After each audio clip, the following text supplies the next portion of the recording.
Hello and welcome to Whimsy Creek Art.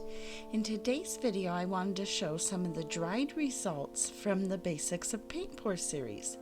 So these have all dried for about 3 to 4 weeks. These are all 10 by 10 inch canvases, and they were all done in the previous 10 episodes of this Basics of Paint Pour series. And I have linked down below in the description, I have linked all of the videos for the creations of these. And so I just wanted to share how some of the results have dried.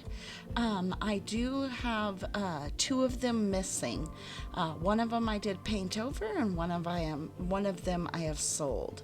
So a lot of these I am going to end up embellishing, and so later videos will be some of the final results embellished.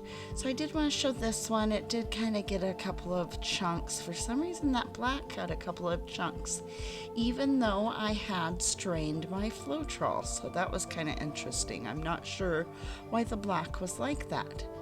But this whole series was done with Craft Smart paints and Floetrol and treadmill oil as the silicone in some of them, not all of them, but each of the videos had all of the different techniques and how I did them, and the instructions and tips and tricks. The first episode of this series was like supplies, and then I mixed the paint with the second episode. So as you can see, some of these I had a little bit too much paint. They kind of ran over the edge a little bit. This one dried kind of dark. It takes about 3 to 4 weeks for a paint pour to completely dry, and there is a lot of variables that go into that. It just depends on how thick your paint was, how much paint you used. Different techniques will leave, more paint on the canvas than other techniques. And then also where you live, how humid it is, how kind of dry and arid your air is.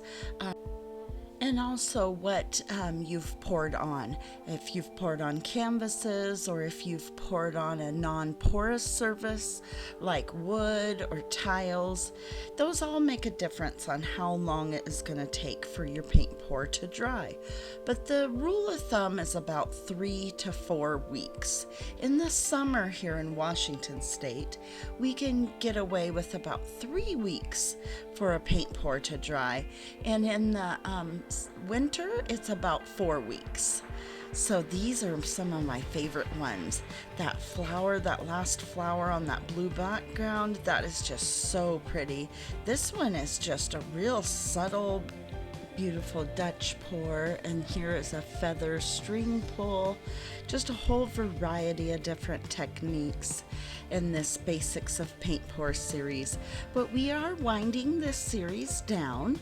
We are all done pouring for this series, and so this is episode 11, the dried results, and there's one more episode 12, and I'm going to share how I varnish and what type of varnish I seal my paintings with. But I just wanted to talk a little bit about drying and show you some of the dried results. And so thank you so much for watching. These last couple are just beautiful, but it's very unfortunate this last one, it did get just 2 little drops of red paint on it, so it kind of ruined it a little bit. But sometimes that happens. So the next series I will be doing here on the channel will be sharing how I embellish some of these paint pours. So some of these paint pours, I really like them, but they just need a little added extra little something. So the next series on this channel will be how to embellish paint pours, and kind of how to think outside the box when you're embellishing paint pours. So we'll do a whole variety of different embellishment techniques. So thank you so much for watching, and have a great day.